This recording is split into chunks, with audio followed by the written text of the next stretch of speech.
Bangladesh premier league BPL 2025-26 আসরের পর্দা উঠেছে গত 26শে ডিসেম্বর সিলেট পর্ব দিয়ে। তবে এরই মাঝে দুঃসংবাদ পেল বিপিএলের কয়েকটি ফ্র্যাঞ্চাইজি।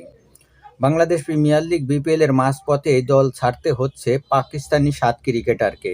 শ্রীলঙ্কা সফরের জন্য পাকিস্তান ক্রিকেট বোর্ড পিসিবি দল ঘোষণা করেছে।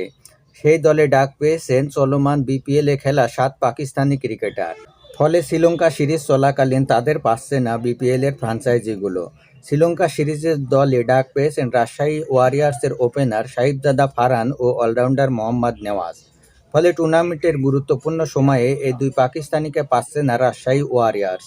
একইভাবে ঢাকা ক্যাপিটাল ছাড়তে হচ্ছে উইকেটকিপার ব্যাটসম্যান উসমান খান ও পেসার সালমান মির্জাকে। সিলেট টাইটান্সের জন্যও এসেছে বড় ধাক্কা। অলরাউন্ডার সিয়াম আইয়ুব আছেন শ্রীলঙ্কা সিরিজের দলে, ফলে তাকে পাচ্ছে না সিলেট টাইটান্স। অন্যদিকে পাকিস্তানের টি-20 দলে প্রথমবার ডাক পেয়েছেন রংপুর রাইডার্সের হয়ে খেলা খাজা নাপে। এছাড়া রংপুর রাইডার্সের ফাহিম আশরাফও রয়েছেন এই দলে। সেক্ষেত্রে রংপুর রাইডার্স শ্রীলঙ্কা সিরিজ চলাকালীন এই দুজনকে পাচ্ছে না। আগামী 7 জানুয়ারি প্রথম টি-20তে মুখোমুখি হবে স্বাগতিক শ্রীলঙ্কা ও সফরকারী পাকিস্তান।